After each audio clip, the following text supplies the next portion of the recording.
बातमी आहे केंद्राच्या निधी वाटपाची।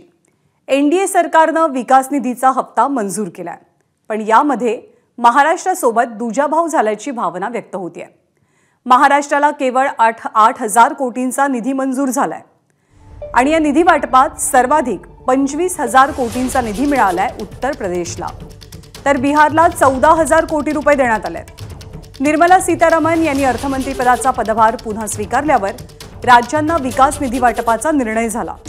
सर्व राज्यांसाठी एकूण 1,39,750 कोटी रुपयांचा निधी वितरित झालाय।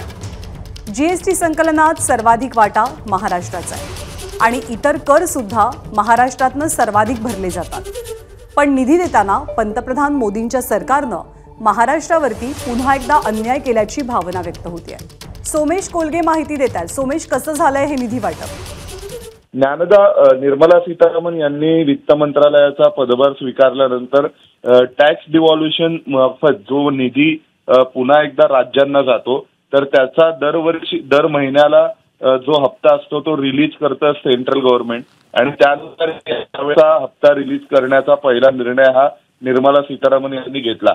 आता या निधी वाटपामध्ये वित्त आयोगाच्या शिफारशीनुसार वाटप केलं जातं असं आतापर्यंतचा दंडक आहे, आणि वित्त आयोगाने शिफारशी केलेल्या प्रमाणे त्या प्रमाणामध्ये कोणत्या राज्याला किती निधी दिला गेला पाहिजे, किती पडतूक निधी दिला गेला पाहिजे, अशा प्रकार टॅक्सेसच्या मार्फत जो निधी सेंट्रल गव्हर्नमेंटकडे जमा झालेला असतो तोच निधी पुन्हा एकदा तो राज्यांच्यासाठी म्हणून राज्य सरकार देण्यात येतो दर महिन्याला।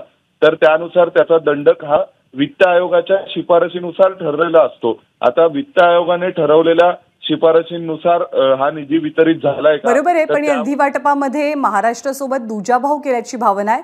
उत्तर प्रदेशला मिळालेले आहेत 25,000 कोटी, बिहारला 14,000 कोटी, पण सर्वाधिक जीएसटी भरणा करणाऱ्या महाराष्ट्राच्या पदरी 8,000 कोटी रुपये पडल्यात।